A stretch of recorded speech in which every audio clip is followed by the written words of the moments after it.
Et bonjour tout le monde, nous voici pour notre dernière présentation du Space Battleship Yamato, ou connu chez nos amis américains Star Blazer. Ouais, j'imagine que c'est comme ça. Donc voilà, le kit quant à lui est entièrement enfin terminé, peint avec l'installation des LED.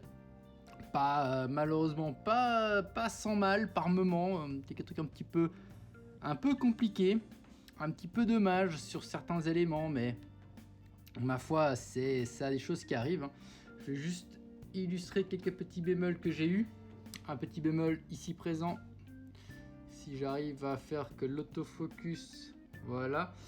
Comme on peut voir ici, malheureusement, j'ai cassé une petite tourelle. Je suis très embêté. Surtout que ça s'est fait vraiment comme d'habitude. À la fin, quand j'avais tout terminé, comme d'hab. Et j'ai perdu la pièce ici en haut, malheureusement. Et là, j'ai perdu cette pièce qui malheureusement je n'ai pas réussi à la retrouver malgré que j'ai bien cherché dans tout le chenil, dans tout mon chenil.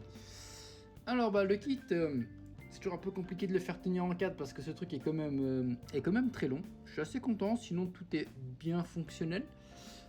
Pour la peinture slash couleur, on va essayer de pivoter de ce côté. J'ai simplement utilisé des mélanges de couleurs. En l'occurrence, ceci c'est le rouge. Donc le rouge, c'est un... Putain, j'ai oublié le nom. C'est un rouge juste coupé avec du brun. Avec le brun comme il est recommandé de faire dans le manuel. Donc, le gris en haut, c'était censé être une sorte de mélange entre du medium blue, du cobalt et du violet. Malheureusement... je suis un peu short niveau diluant, un certain type de diluant et de certains produits. J'ai dû me résoudre à utiliser du neutral grey de chez Tamiya, je n'ai plus la référence en tête malheureusement, qui sert justement pour certains types de navires. Donc ça reste dans le thème, pas forcément la couleur que j'aurais voulu, mais celle que j'ai eue. Ensuite, j'ai simplement appliqué un wash, donc un black wash, oui, pour justement donner un peu l'aspect un peu sale à la machine. C'est pour ça d'ailleurs on peut voir qu'il y a des traînées par endroits. Alors dessous on le voit beaucoup mieux, hein. Toutes ces traînées un petit peu noires, toute cette accumulation de saleté, c'est ça le but.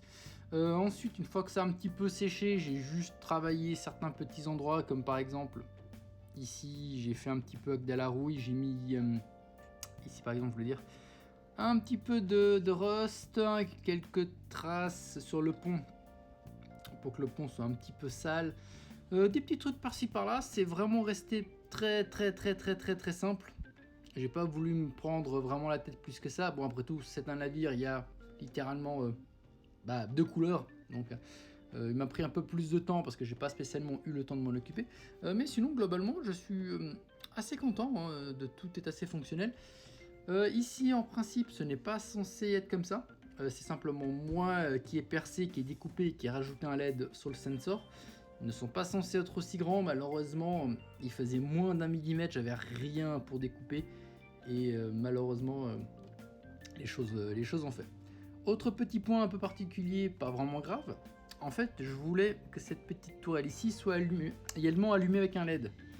Alors ça n'a pas été fait, pas parce que j'ai pas réussi, simplement que les restrictions, comme je vous ai expliqué, je prends mes LED chez Evans Design dans le Colorado, et malheureusement ils ont énormément de restrictions pour la Suisse, et ils m'ont envoyé mon colis, ça fait bientôt un mois que je l'attends, donc je soupçonne que ces derniers l'aient envoyé en parcelle, c'est-à-dire en bateau, c'est-à-dire que je ne le verrai pas dans les médias, donc dommage. La base ici présente, rien de spécial, un gunmetal avec juste la petite étiquette Space Battleship Yamato 2202. Rien d'autre, rien de moins. Donc voilà, ah oui, un petit truc que je voulais vous montrer, c'est que là le canon n'est pas fonctionnel. Enfin, pas fonctionnel, il est fonctionnel. Cependant, hop, j'ai mis un petit switch ici. Tac. Et ça nous donne le canon à l'avant, mais c'est trop bien. Alors j'ai un petit peu, comment dirais-je, sous-estimé la taille que prenait la pile, la 12 volts et tout le câblage. Du coup, j'ai dû un petit peu forcer, un peu batailler par moment, mais je suis assez content malgré la perte de ces 2 petites pièces et du reste. Malgré ça, ça reste un kit assez chouette. Je comptais le vendre, mais malheureusement, comme j'ai cassé une pièce et que j'ai perdu la petite antenne, je me vois mal vendre un truc un petit peu endommagé, même s'il est joli. Même si je le trouve plus que correct, comme ça. Je pense qu'il fera un super cadeau à quelqu'un à qui ça ne dérangera pas, et je pense, bah voilà, je vais pas le jeter non plus, ça me ferait presque mal au cœur, donc ma foi. C'est des choses qui arrivent, j'ai des tourelles, il y en avait plein dans la boîte, mais des petites antennes, malheureusement, il n'y en avait pas. Donc voilà, je vais faire comme je fais d'habitude, hein. Je vais faire quelques petites photos, et ça sera à la fin, ça vous permettra de peut-être un petit peu mieux voir la chose.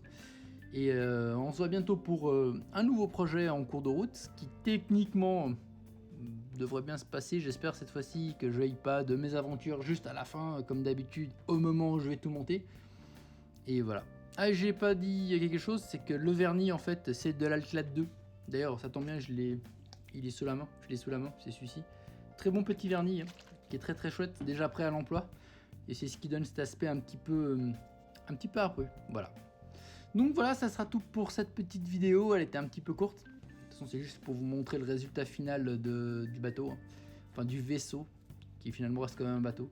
Enfin voilà. Je vous laisserai les photos à la fin, j'espère en tout cas qu'elles vous plairont. Et si vous avez des questions ou des suggestions pour d'autres kits, hein, n'hésitez pas, j'essaierai de faire au mieux. Et on se voit pour une future vidéo dont je ne connais pas encore le thème. Allez, je vous dis ça, à très bientôt.